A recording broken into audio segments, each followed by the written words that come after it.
siyempre umaandar mo yung makina, so ina-isolate muna natin. So ayan, naka-isolate na. So next guys, we'll disconnect all the cables connected to oil mist detector. So next we'll remove all the 4 screw. So we'll remove the cover guys, and the next we'll disconnect the optic sensor. So we'll remove the 4 pieces screw also. So as we can see the connector there, so we'll disconnect also that one, so that we can take out the optic sensor. So next we will clean with rags, and we will clean also with cotton buds para matanggal natin yung mga langis-langis doon sa loob. So dapat talaga yan linisan palagi, kasi pag hindi yan malinisan, so mapuno ng mist doon sa ilalim, so mag-scattered yung optic light, kaya tataas yung reading ng oil mist detector. So ayan, nalinis na, kita natin yung cotton buds na nangitim. So marami talagang mist na pumapasok dyan sa loob. So next, sprayhan din natin ng air duster para sigurado na matanggal talaga yung nandun sa loob ng mga langis-langis.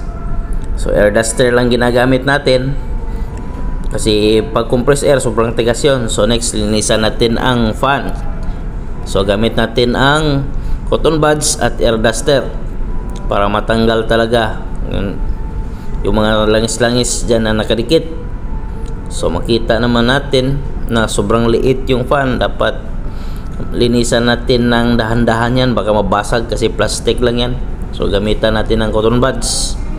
So next, punasan natin ang loob kung saan dumadaan ang mist galing sa main engine. So ayan, kita natin malinis na. So ibalik na natin lahat.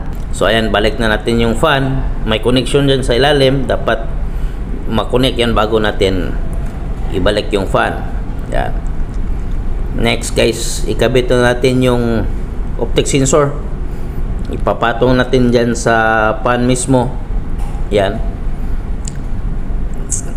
Pagkatapos natin yan mapatong, i-connect din natin doon mismo, doon sa may connection nya. So ayan, naka-connect na. So okay na ang lahat. Then pagkatapos guys, ibalik na natin ang cover. Then connect na natin yung mga wires. So ganun lang paglinis ng specs is oil mist detector guys. So ganyan lang. So tingnan natin. So kita natin yung number 8, okay na okay naman.